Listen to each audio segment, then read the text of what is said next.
பாருங்க, ஒரு கைப்பிடி வெங்காயம் நம்ம பிடிங்கி எடுத்துட்டோம். பார்த்தீங்கன்னா வெங்காயம் நல்லாவே வளர்ந்துருக்கு. பார்த்தீங்கன்னா நல்லா வெங்காய கட்டி வந்து நல்லா ஊறி இருக்கு. பார்த்தீங்கன்னா இது பாருங்க, வெங்காயம் வந்து பூத்துருச்சுங்க. இந்த பூவை வந்து நம்ம சாப்பிட்டாலும் நல்லா இருக்கும். அந்த பூவோட இந்த தண்டு இது வரைக்கும் நம்ம பறித்து அதுக்கப்புறம் வந்து பொடியை கட் பண்ணி நம்ம எப்பவும் போல் சமையலுக்கு, அதாவது கீரை செய்கிற மாதிரி செஞ்சு சாப்பிட்டோம்னா இந்த வெங்காயப்பூ ரொம்பவே நல்லா இருக்குங்க. அதாவது கொஞ்சம் அது கூட முட்டை ஊற்றி சாப்பிட்டோம்னா அதை விட ரொம்ப சூப்பராக இருக்குங்க. பாருங்கள், இதெல்லாம் வெங்காயத்தாள். வெங்காயப்பூ பார்த்தீங்களா எப்படி இருக்குன்ட்டு பாருங்கள்.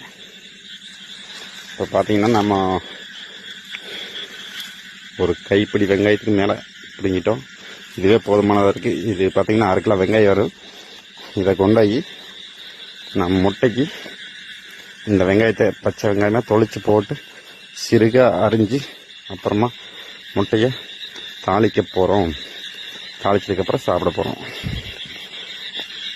இந்த மாதிரி உங்களுக்கு வில்லேஜ் லைஃப்பெல்லாம் யார் பிடிக்குன்னு மறக்காமல் கமெண்டில் சொல்லுங்கள்.